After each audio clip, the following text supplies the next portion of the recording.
ஓ முருகா! வெற்றிவேல் முருகா!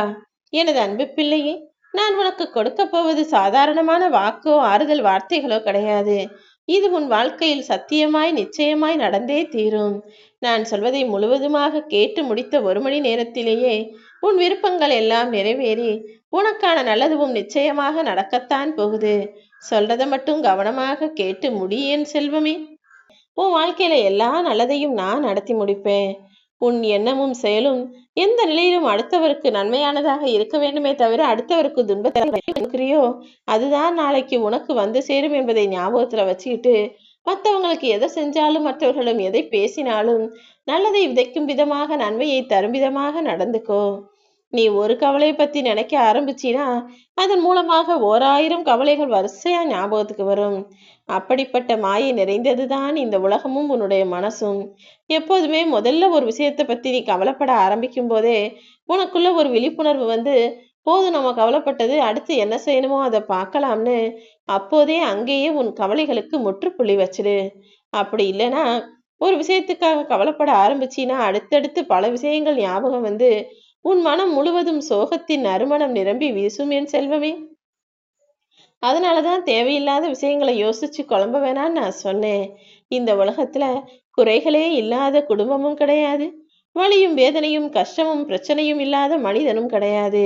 அதே நேரத்துல வாழ்நாள் முழுவதுமே அவை மகிழ்ச்சியோட சந்தோஷமா சிரிச்சுக்கிட்டே எல்லாத்தையும் அனுபவிச்சுதான் வாழ்ந்தானும் எந்த மனிதனும் இந்த உலகத்துல பிறக்கல. இதுதான் இந்த உலகின் நிதர்சனம்.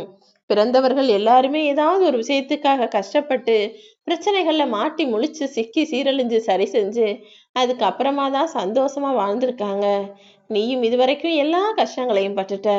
இனிமே நிம்மதியா சந்தோஷமா உன் வாழ்க்கையை வாழப்போகிறாய் என் செல்வமே.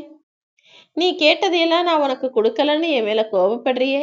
நல்ல வேளை உனக்கு கெட்டதை கொடுக்கலன்றத புரிஞ்சுக்கிட்டு மகிழ்ச்சியோட இருக்க பழகு. உன்னிடம் என்ன இருக்கிறதோ அதை கொண்டு நீ மகிழ்ச்சியாக வாழ நினைச்சினா இல்லாததையும் நான் நிச்சயமா உனக்கு கொடுப்பேன். ஏன்னா நான் எப்பவுமே யாருக்கு எதை கொடுத்தாலும் சோதனை செய்வேன். இவங்களுக்கு நம்ம கொடுத்ததை கொண்டு போதும், இந்த அளவுக்கு இனிமே எல்லாம் நல்லதா நடக்கும்னு சந்தோஷமா திருப்தியோட வாழ்றாங்களா, அல்லது எதை கொடுத்தாலும் பத்தல பத்தல போதல இது இன்னும் சரியில்லைன்னு சொல்லி சொல்லி குறைப்பட்டு வாழ்கிறார்களா என சோதிப்பேன். யார் ஒருவர் நான் கொடுப்பதை கொண்டு திருப்தியாக மகிழ்ச்சியோட வாழ நினைக்கிறாங்களோ அவங்க ஆசைப்பட்டதுக்கும் அதிகமாகவே நான் அள்ளி அள்ளி கொடுப்பேன். ஏன்னா உன்னை படைச்ச எனக்கு தெரியும் என் செல்வமே. உனக்கு எந்த நேரத்துல எது தேவை என நீ என் மேல நம்பிக்கவை. எல்லாமே உனக்கு நல்லதாக மட்டுமே நடக்கும். வாழ்க்கையில ஏமாற்றம் வருவதென்பது இயல்பான ஒன்றுதான். அப்படி நீ ஏமாறக்கூடிய சூழ்நிலை வரும்போது நீ நிதானமா யோசிச்சினா அவர்களிடம் அதை எதிர்பார்த்தது உன்னுடைய தவறு என்பது நிச்சயமாக உனக்கு புரிய வரும். நீ ஒரு விஷயத்த ஒரு மத்தவங்க செய்வாங்க தருவாங்கன்னு நம்பினதால் தானே ஏமாற்றம் அடைந்தாய். அவர்கள் அதை செய்யக்கூடியவர்களா, அவர்கள் நல்லவர்களா, அவங்களுக்கு நல்ல மனசு இருக்கான்னு யோசிக்காம நீ அவரிடம் அதை எதிர்பார்த்தது உன்னுடைய தவறுதானே. வெற்றியோ தோல்வியோ எதுவா இருந்தாலும் அங்க நீ கத்துக்கிறதுக்குன்னு ஒரு வாழ்க்கை பாடத்தை நான் வச்சுக்கிட்டு தான் இருக்கேன். எப்போதுமே உன் வாழ்க்கையை நீ கற்றுக்கொள்ளும் பாடங்களை கொண்டு முன்னேற முயற்சி செய். வாழ்க்கையில உன்னை மறந்தும் அல்லது நீ வேண்டாம்னு மறுத்தும் போனவர்களை மறந்து வந்துவிடு. அதே நேரத்தில் நீ கடந்து வந்தவர்களையும் உன்னை கடந்து சென்றவர்களையும் ஒருபோதும் மறக்க வேண்டாம் என் செல்வமே. ஏன்னா அதுல நிறைய பேர் உன்னை குறை சொல்லி செதுக்குனவங்களாகவும் நிறைய பேர் உன் வாழ்க்கையில உன்னை சரி செஞ்சு செதுக்குனவங்களாகவும் இருப்பாங்க. அதில் உன்னை சிதைத்தவர்களும் இருப்பார்கள், செதுக்கியவர்களும் இருப்பார்கள்னு புரிஞ்சுக்கிட்டு உன்னை விட்டு விலகி போனவங்களையும் நீ யாரை விட்டு விலகி போனியோ எல்லாரையுமே மனசுல நினைச்சு எதை ஒதுக்கணுமோ ஒதுக்கிட்டு எதை ஞாபகமா வச்சுக்கணுமோ அதை வச்சுக்கோ. நீ தேவைப்படாத வரைக்கும் உன்னை எல்லாரும் ஒதுக்கி வைப்பாங்க, தேடி வந்து பார்க்க மாட்டாங்க. ஆனா உன்னுடைய தேவை வேண்டுமெனில் உடனே உன்னை பாராட்டி புகழ்ந்து பேசி உன்னை தேடி ஓடி வந்து உன் அருகிலேயே உட்கார்ந்து மணிக்கணக்காக பேசுவார்கள் என் செல்வமே. அதனாலதான் யார் உன்னை தேடி வந்து பேசினாலும் அவர்கள் வார்த்தையில் மயங்காமல் இரு. உன்னை விலக்கியவர்களுக்கு எப்போது உன் உதவி தேவைப்படுதோ அப்போது அவர்களை நீ ஒதுக்கி வச்சிருன்னு நான் சொல்றேன். ஏன்னா அவங்க வழியிலேயே போய்தானே அவங்களுக்கு பாடம் கற்பிக்க முடியும். நீ சாதாரணமா அன்பு பாசம் பணிவுன்ட்டு சில பேரிடம் பழகுன. ஆனா அவங்களுக்கு உன்கிட்ட எந்த தேவையும் இருக்கல, உன்னால எதுவும் செய்ய முடியாதுன்னு தெரிஞ்சவனே சற்றும் யோசிக்காமல் உன்னை தூக்கி எறிஞ்சிட்டு போனவங்க இப்போ தேவையானவனை மட்டும் தேடி வர்றாங்கன்னா அவர்களுடைய தேவையை நீ ஏன் நிறைவேற்றணும்னு யோசிச்சு பாரு. நீ மீண்டும் மீண்டும் அவர்களை மன்னிச்சு அவர்கள் தேவையெல்லாம் செஞ்சு கொடுத்துக்கிட்டே இருந்தீனா அங்க உனக்கு மதிப்பும் மரியாதையும் கிடைக்க போறதில்ல. இனிமேலாவது இந்த உலகத்தையும் உலகத்துல இருக்கிற மனிதர்களையும் அவர்களது எண்ணங்களையும் செயல்களையும் புரிஞ்சு நடந்துக்கோ என் செல்வமே.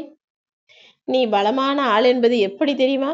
எவ்வளவு பெரிய கோபம் உன் மனசுல இருந்தாலும் அதை வெளிக்காட்டிக்காம புன்னகையா மாத்திக்கிறது தான் தைரியமான பலமான ஆளுக்கான அடையாளம். அப்படி நீ இருந்தீனா மகிழ்ச்சியும் உன் வாழ்க்கையில எப்போதும் இருக்கும். சில சமயங்கள்ல அழுகை வரும், கோபம் வரும், கண்ணீர் வரும்.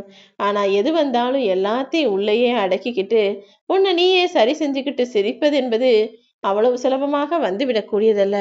ஆனால் பக்குவப்பட்ட உன் வாழ்க்கையில என்ன கஷ்டம் வந்தாலும் எல்லாத்தையும் சமாளிச்சுக்கிட்டு சிரிச்சுக்கிட்டு தானே வாழ்ந்துகிட்டு இருக்க.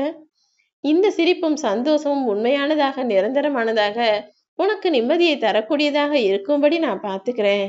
வாழ்க்கையில நீ சந்திக்கக்கூடிய ஒவ்வொருவரையும் உனக்காக நான் தான் அனுப்பி வச்சிருக்கேன். அதுல உனக்கு வேண்டியவர்கள் வேண்டாதவர்கள் தெரிந்தவர்கள் தெரியாதவர்கள் என யாருமே இல்லை. உன் வாழ்க்கையில அவங்க உன்னை வந்து பார்க்கணும், அதன் மூலமாக உன் வாழ்வில் நன்மையும் தீமையும் நடக்கணும் என பல காரண காரியத்தோடு தானே அவங்கள உன்னை நோக்கி அனுப்பி வச்சிருக்கேன்.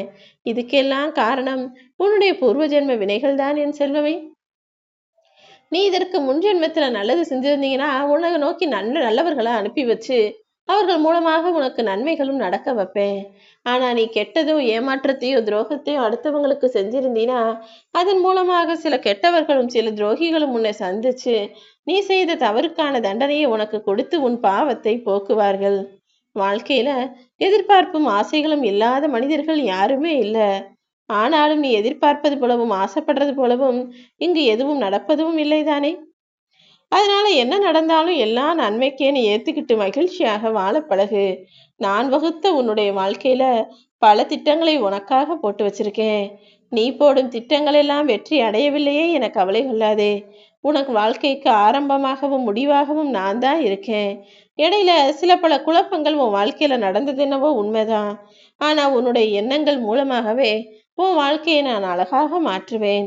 உன் எண்ணங்களின் அழகே உன் வாழ்க்கையை அழகாய் மாற்றும். தேவையில்லாத விமர்சனங்களை யார் வச்சாலும் அதை கண்டுகொள்ளாமல் கடந்து போக கத்துக்கோ. நீ வாழ்ந்து கொண்டிருக்கும் வாழ்க்கையை உனக்கான வரமாக நான் மாற்றுவேன். இனி உன் வாழ்க்கை உனக்கு கொடுக்கப்பட்ட வரம் என்பதை புரிந்து கொண்டு அதை சந்தோஷமா ஏத்துக்கோ என் செல்வமே. இனி எல்லாமே உனக்கான நல்லதாகத்தான் நடக்கும். ஓ மனசுல அவ்வப்போது சலனங்களும் பிரச்சனைகளும் சந்தேகங்களும் குழப்பங்களும் வருது எனக்கு தெரியும். ஆனா அதையெல்லாம் நினைச்சு நீ பலவீனமான ஆள்னு நினைச்சிட வேணாம். சின்ன சின்ன தோல்விகள் மனித வாழ்க்கையில வரதான் செய்யும். ஆனால் அதையெல்லாம் நீ தைரியமாக எதிர்கொண்டால்தானே உன் பலம் என்ன, உன்னால எதெல்லாம் செய்ய முடியுன்றது உனக்கு புரிய வரும். நீ பலமான ஆள் என உன்னை நம்பு. உன்னுடைய பலகீனம் எதையுமே கண்டுகொள்ளாமல் இருந்தால் தானாகவே எல்லாம் உன்னை விட்டு விலகி போகும். காத்த அனுபவிக்கலாம், ஆனா அதை தேடி கண்டுபிடிச்சு கையில பிடிக்க முடியாது தானே. அப்படி காற்றை தேடி போனால் குழப்பம்தான் மிஞ்சும். அதே போல எது உன்னை நோக்கி வருதோ அதை அனுபவிக்கவும் கத்துக்கோ. வாழ்க்கை இனி உனக்கு சந்தோஷமாக இனிமையானதாக இருக்கும்படி உன் அப்பன் முருகன் நானே உன்னை ஆசீர்வதிக்கிறேன். ஓ முருகா.